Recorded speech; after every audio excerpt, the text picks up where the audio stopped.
In this section, we're going to be looking at solving story problems. We're going to use what we learned in the previous section in reference to solving linear equations to develop an equation to solve story problems. But before we do that, we need some prerequisite information. In solving story problems, always look for keywords. There are certain words that tell you when to add, subtract, multiply, and divide. So here I have a list of commonly used words that indicate each operation. These lists by no means are inclusive. Addition, added to, sum of, more than, greater than, increased by, total of. Generally, when you see one of these phrases, then the operation addition is going to be involved. Likewise, subtraction, subtracted from, minus, less than, fewer than, decreased by, difference.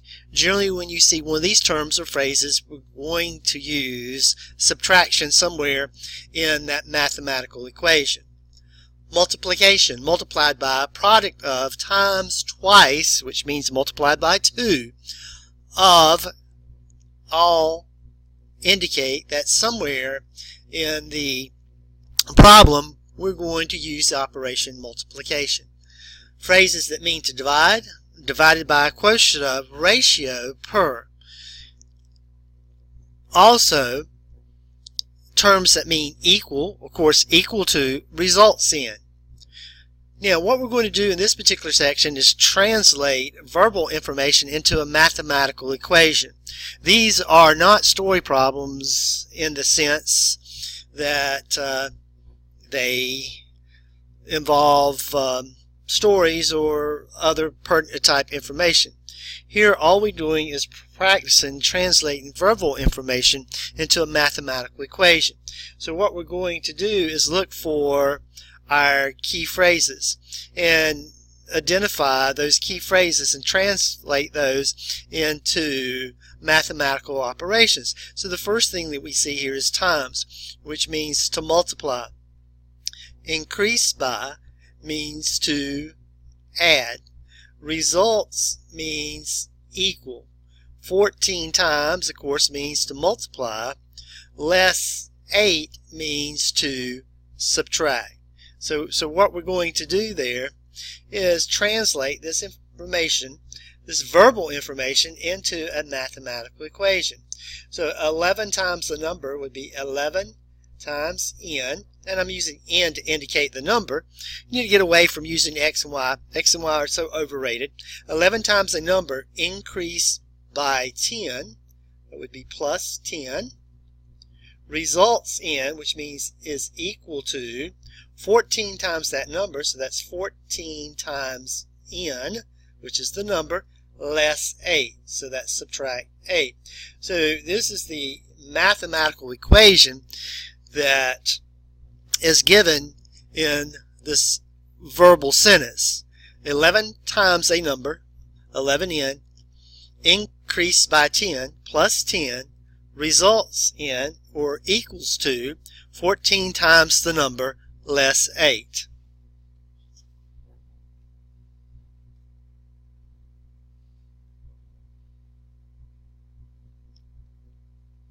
The second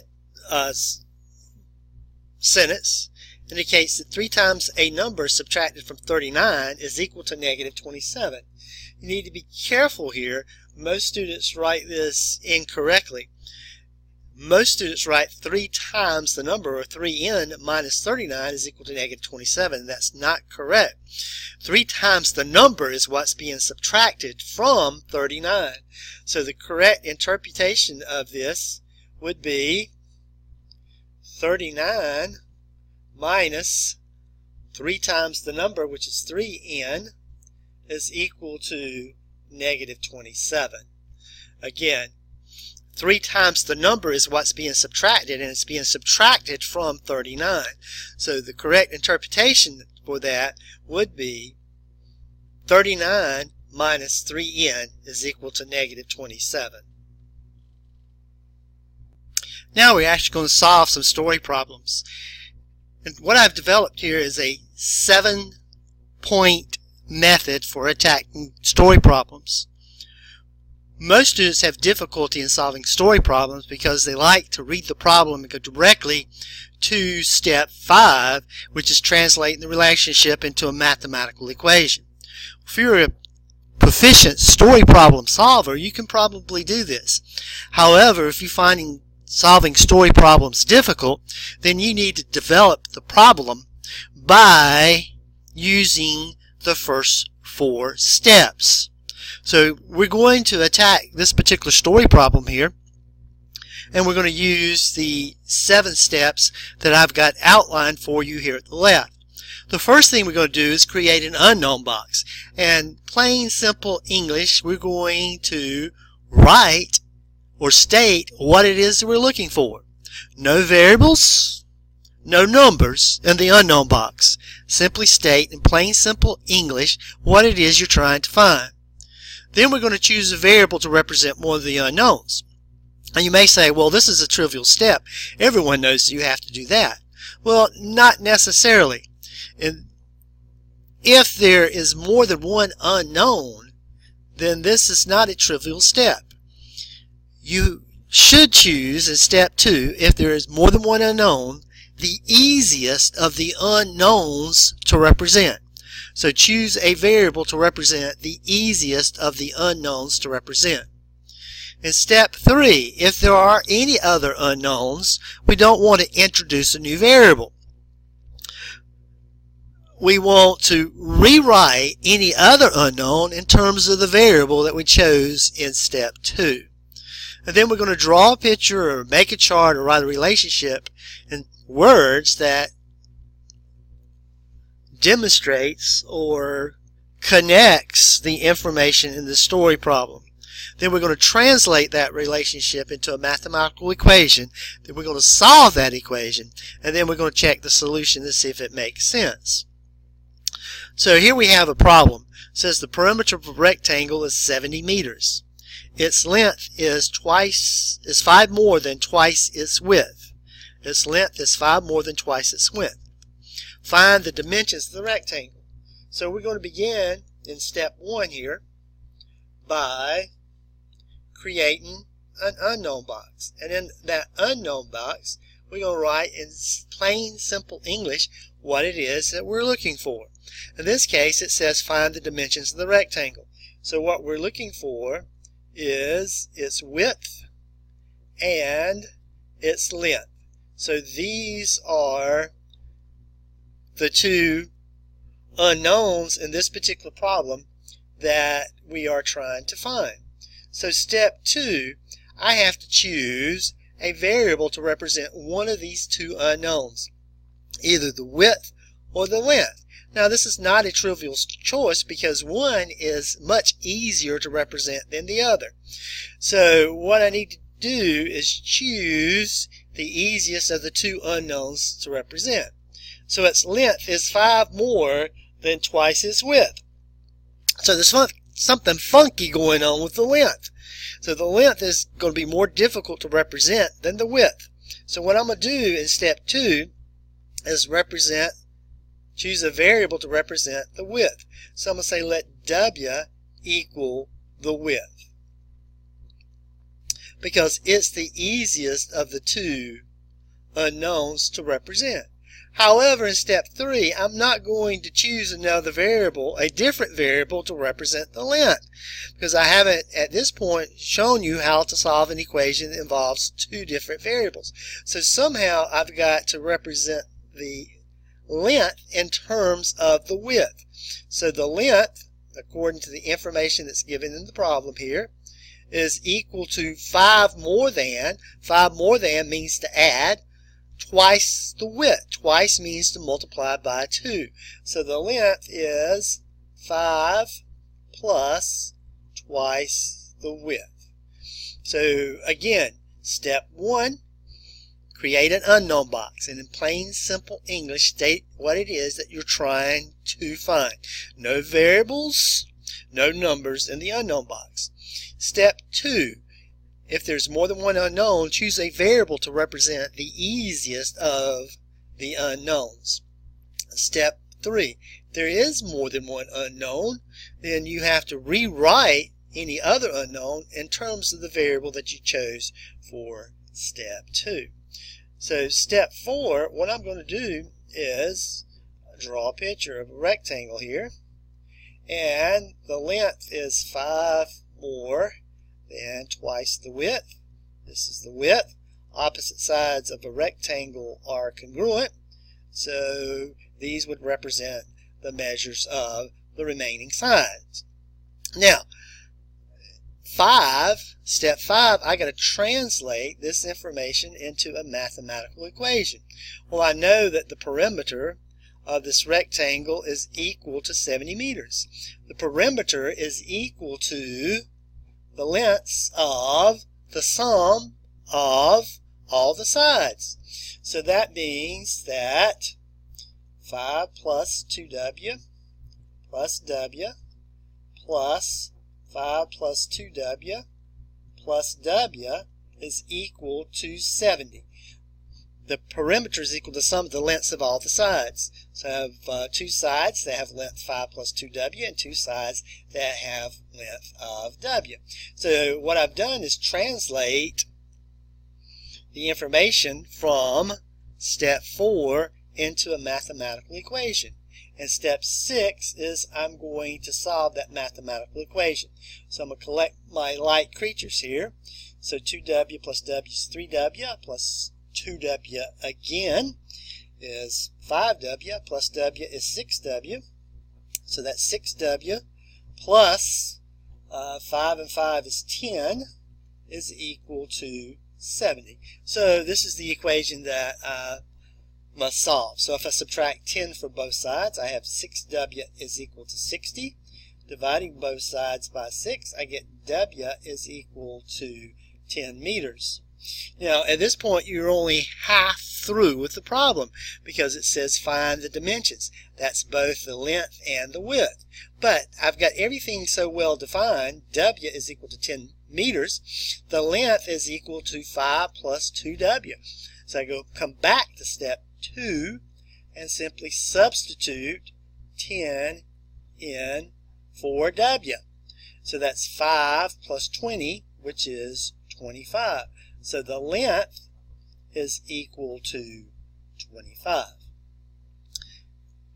So that is step 6. Now step 7 is check the solution to see if it makes sense. Now I don't mean to plug 10, which I found was equal to w, back into the original equation. Because if you write the original equation down incorrectly, in other words, if it's not the right equation, but you solve the wrong equation correctly, substituting this value back into the equation, you will get something where the left side is equal to right side, but it simply might not make sense.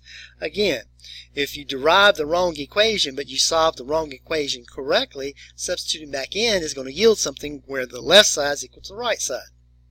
So that's not what I mean by check the solution. What I mean is check the solution against the information that is given in the problem to see if it makes sense. So what does that mean? Well, first of all, you need to make sure that the perimeter using these dimensions are equal to 70. So if the length is 25, we have 25 plus 25 is 50. And if the width is 10, we have 10 plus 10, which is 20. 50 and 20 equals 70. So that part checks out. And you also need to check to see that the length is 5 more than twice its width. So the width is 10. Twice the width would be 20. Plus 5 would be 25. So the length is 5 more than twice the width. So that's what I mean by check the solution to see if it makes sense. You check it against the information that's given in the problem, not the equation that you derived. There are certain types of problems that are going to require you to make a chart when you get to step number 4.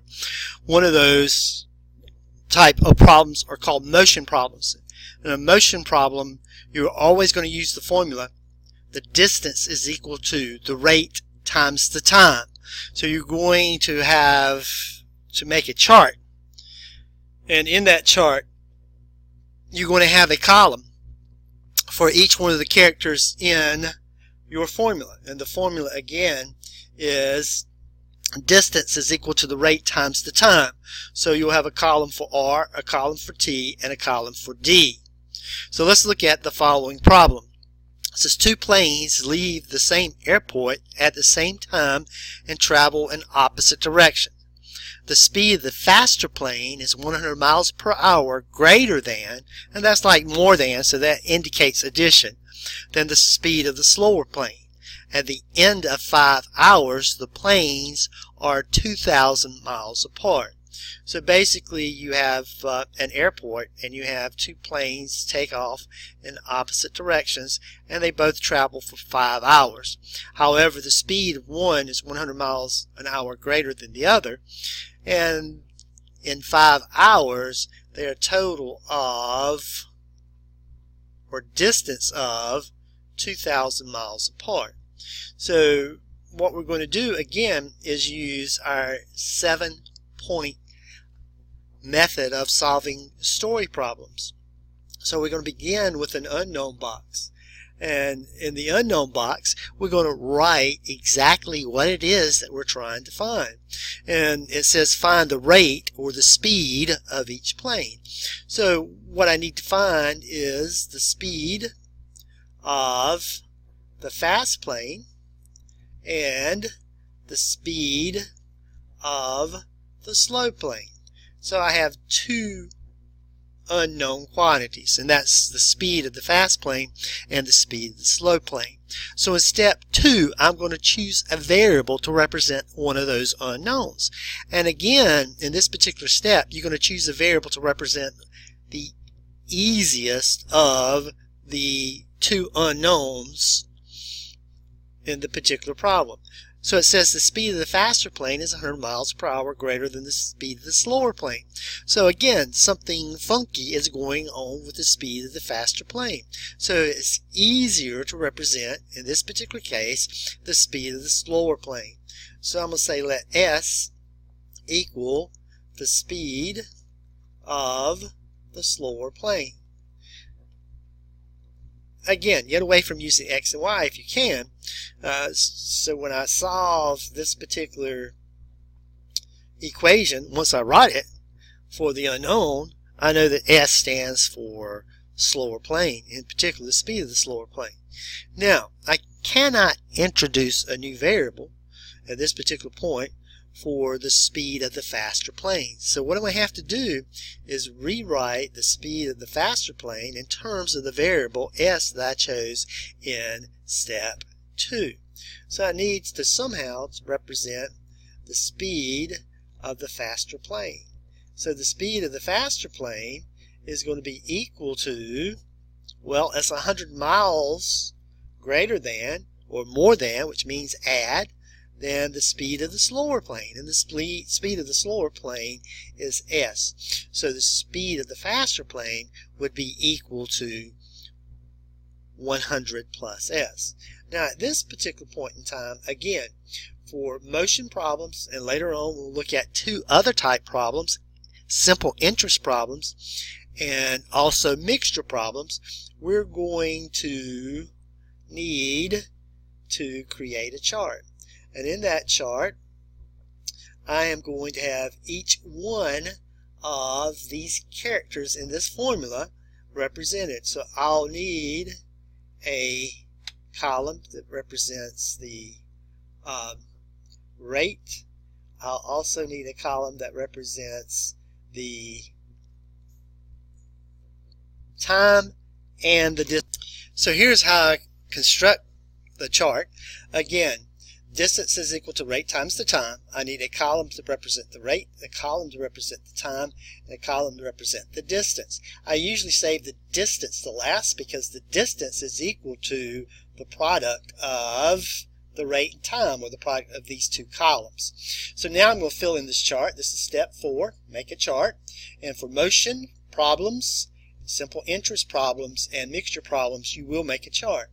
So the rate of the slower plane I have represented by S. The rate of the fast plane is represented by S plus 100.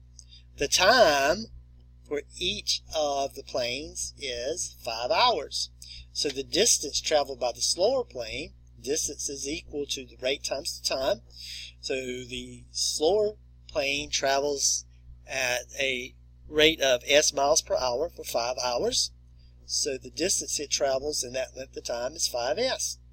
Now be careful here because you need parentheses, because S plus 100 represents the rate of the fast plane, and again the distance it travels is rate, which is S plus 100 times 5.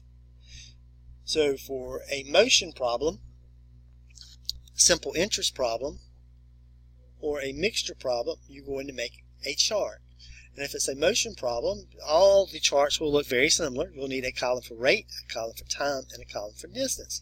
And the distance is found by multiplying the rate times the time with the first two columns. Now what I need to do is take the information from the chart and in step 5 translate that into a mathematical equation.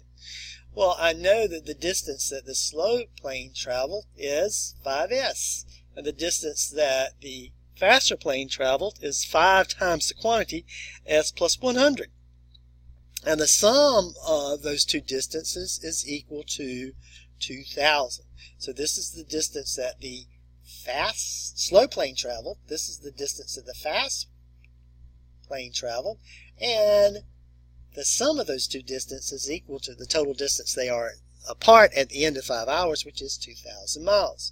So that means that 5s plus 5 times the quantity S plus 100 is equal to 2,000. So this is the equation that I need to solve. So 5s, distribute the 5, that gives you 5s plus 500 is equal to 2,000. Collecting my like creatures, I have 10s plus 500 is equal to 2,000. So that gives you 10s is equal to, subtracting 500 from both sides, 1,500. Divide both sides by 10, and that gives you the speed of the slower plane is equal to 150 miles per hour. So to find the speed of the faster plane, you simply substitute 150 for s. So the speed of the faster plane would be 250 miles per hour. Again, the next type of problem that we'll look at is called a simple interest problem. And to better understand these types of problems, it will also be necessary to create a chart.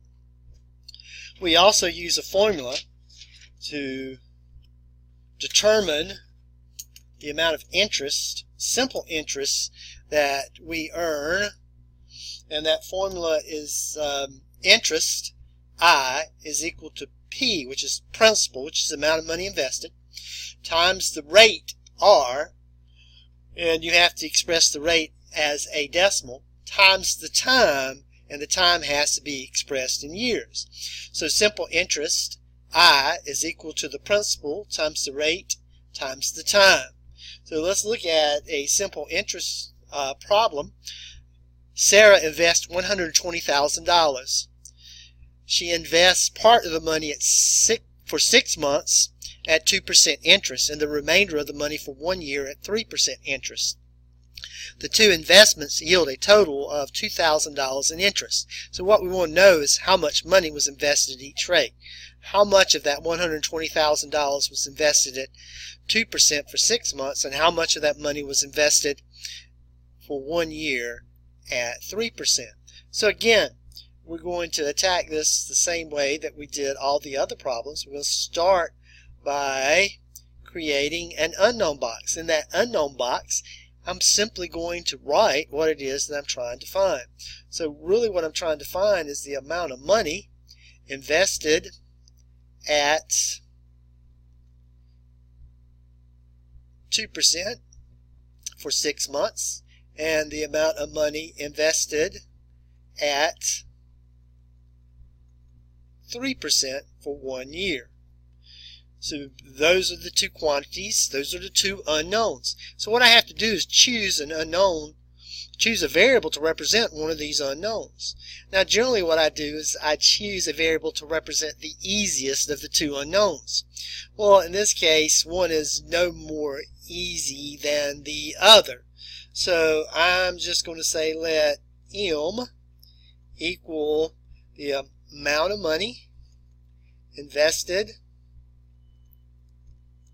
at 2% for 6 months. So now I have to choose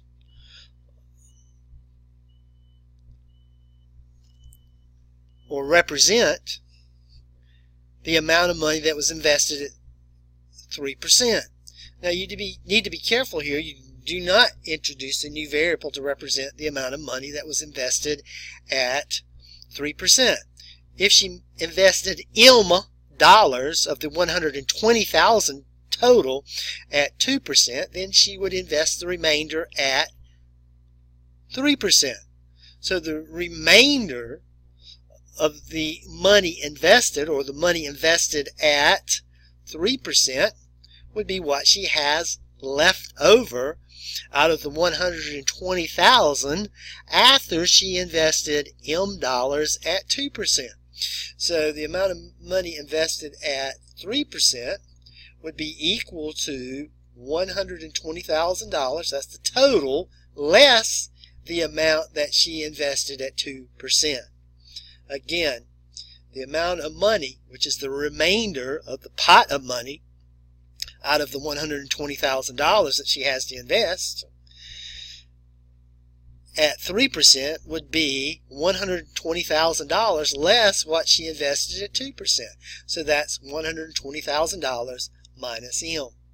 And again, with these types of problems, whether it be motion or whether it be simple interest, you are going to make a chart, and in that chart you're going to have a column to represent each one of the characters in your formula.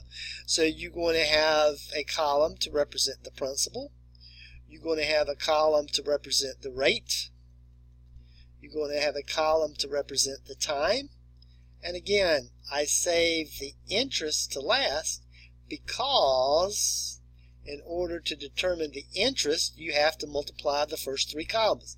The principal times the rate times the time. So in this particular case, she invested M dollars at 2%.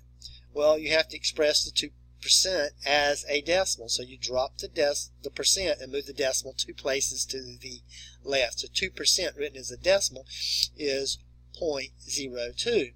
Now I have to express the time in years.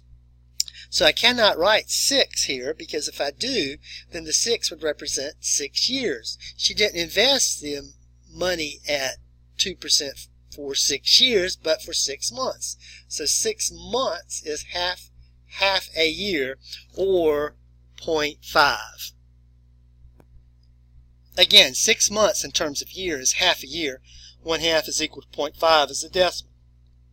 So the interest that Sarah would earn on M dollars invested at 2% for 6 months would be equal to the principal M times the rate, which is 0.02, times the time, which is 0.5. The other pot of money that she had, remember she had a total of $120,000 to invest. If she invested M dollars at 2% for 6 months, then the remainder of the money, which is $120,000 minus M, would be invested at 3%, which is 0.03, times 1 year. So again, you must be careful here. You need to put that amount in parentheses. So that's 120,000 minus M times the rate, which is 0.03, and times the time, which is 1. But 1 times anything is anything, so I really do not need to put the 1 here. Now what I've got to do is I got to take this information from this chart and translate it into a mathematical equation. Well, this is the amount of money that she earned on M dollars, invested at 2% for half a year. This is the amount of money that she earns on the remainder of the money, invested at 3% for 1 year. Well, the sum of these two pots of money is equal to the total amount of interest that she earned, which is $2,000. So the sum of the amounts of interest earned here and here must equal 2,000. So that gives me my equation. M times 0.02 times 0.5 plus 120,000 minus M times 0.03 is equal to $2,000.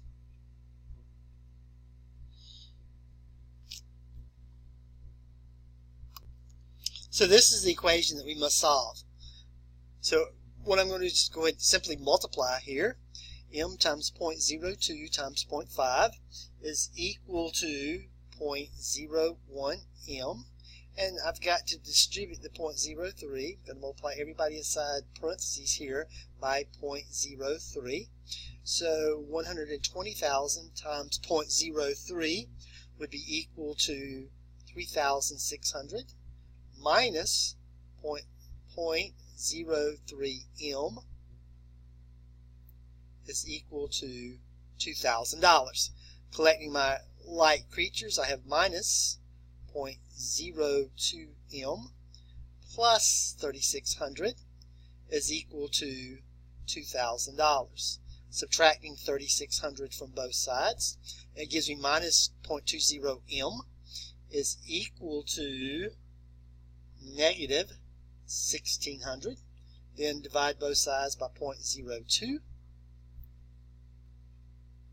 Actually negative 0.02. We get M is equal to $80,000. $80,000 is the amount of money that she invested at 2%. So to find the amount of money she invested at 3%, that would be $120,000 minus M, which is $80,000, which would give you a remainder of $40,000. So she invested $40,000 at 3% and $80,000 at 2%. Again, just as we did in the simple interest problems and also the motion problems, we are going to create a chart or make a chart to help us better understand mixture problems. So we're going to take a look at the following problem. If maple syrup costs $6 a quart and corn syrup costs 80 cents a quart, and they are to be mixed to form a 50-quart mixture costing $2.36 per quart, how much of each type of syrup should be used in the mixture? So again, we begin, as we have all the problems, by using our 7-point plan of attack on these story problems. So I'm going to create an unknown box, and in that unknown box I'm going to simply state what it is that I'm looking for. So I'm looking for the number of quarts of maple syrup used in the mixture, and also the number of quarts of corn syrup used in the mixture. So in step 2, what I do is choose a variable to represent one of these unknowns. And in general, I choose the easiest of the two unknowns to represent.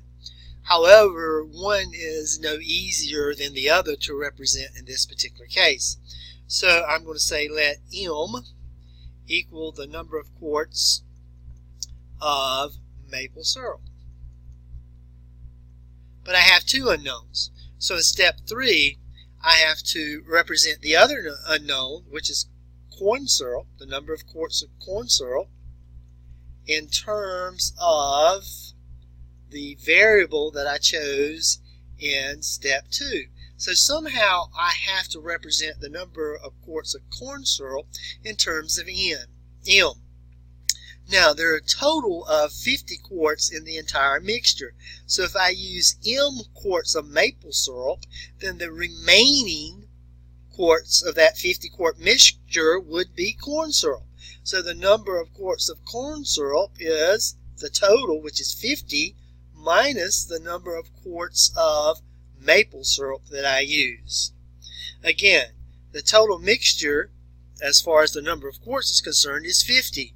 If I use M quarts of maple syrup in that 50 quart mixture, then the remaining number of quarts in that 50 quart mixture would be corn syrup, which would be 50 minus M. Now, again, what I'm going to do to help me better understand this problem is to create a chart. Now, in the previous problems, in the motion and simple interest problems, I used a column for each character that was in the formula.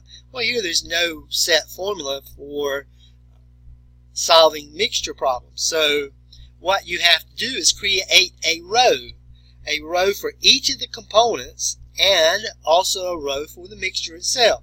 So I have maple syrup is one of the components, corn syrup is one of the components, and then I have the mixture itself. Now, in this particular case, what I'm interested in is the number of quarts used for each of the components and also the total number of quarts used in the mixture. So I don't know how many quarts of maple syrup we used in the mixture. I'll let that be represented by M. And likewise, I don't know how many quarts of corn syrup was used in the mixture. I'll let that be represented by 50 minus M. But I do know that there are 50 quarts in the total mixture. I also am concerned with the price of each component per quart and also the price of the mixture per quart. Those things I do know. So I'm looking at the price per quart of each of the components as well as the mixture itself. So maple syrup costs $6 per quart, and I use M quarts of that. The corn syrup costs 80 cents per quart, and I use 50 minus M quarts of that. And the total mixture costs $2.36 per quart. Now, what I want to know is the total cost of each. That is, each component as well as the total cost of the mixture itself. So if I've used M quarts of maple syrup and each quart of maple syrup costs $6, then to find the total cost of that component, I multiply the cost per quart times the number of quarts. So that's $6 times M.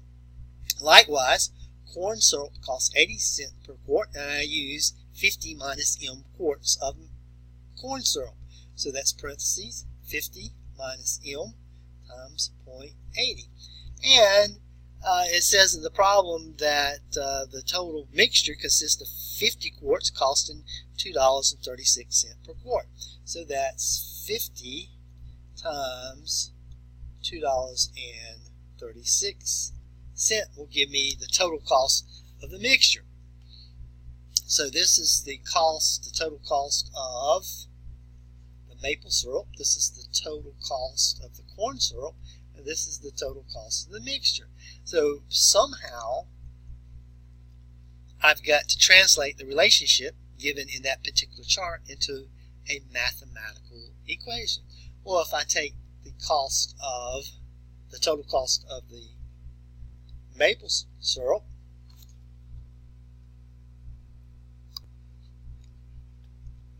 if I take the total cost of each component, that is the cost of the maple syrup and the cost of the corn syrup, take the sum of those components, if I take the sum of the cost of those components and add them together, that should give me the total cost. In other words, the whole is equal to the sum of its parts. So if I take the cost of the corn syrup, the total cost of the corn syrup, which would be equal to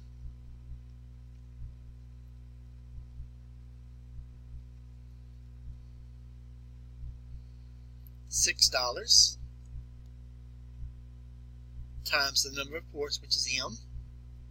Add that to the total cost of the corn syrup, which would be the quantity 50 minus M times 80 cents.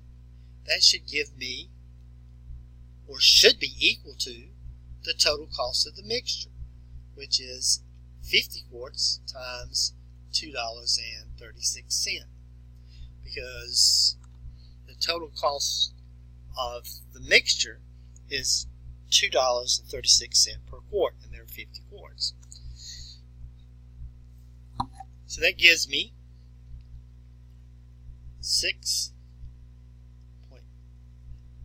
6M plus, distribute the 80 here, that gives me 40 plus 40 minus 0.8 M, or 0.80 M, same thing, is equal to 50 times $2.36, which is $118. Now, collect my like creatures. 6M minus 0.8 M is 5.2 M plus 40 is equal to 118.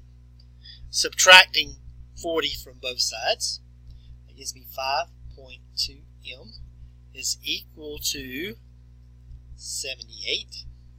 And if I divide both sides by 5.2, that gives me M is equal to 15. So that's 15 quarts of maple syrup, because M is equal to the number of quarts of maple syrup. Now, you're not through, because it asks for how much of each should be used. So the number of quarts of corn syrup would be 50 minus M, but M is 15. So 50 minus 15 would be equal to 35 quarts of corn syrup would be used in the mixture. So again, for the mixture problems, we are going to use a chart, and instead of having each of the components as rows, as columns, we have each of the components plus the mixture itself listed in rows. And what we're interested in is the amount of each component and the amount used in the mixture, as well as the cost per unit item of the components and the mixture.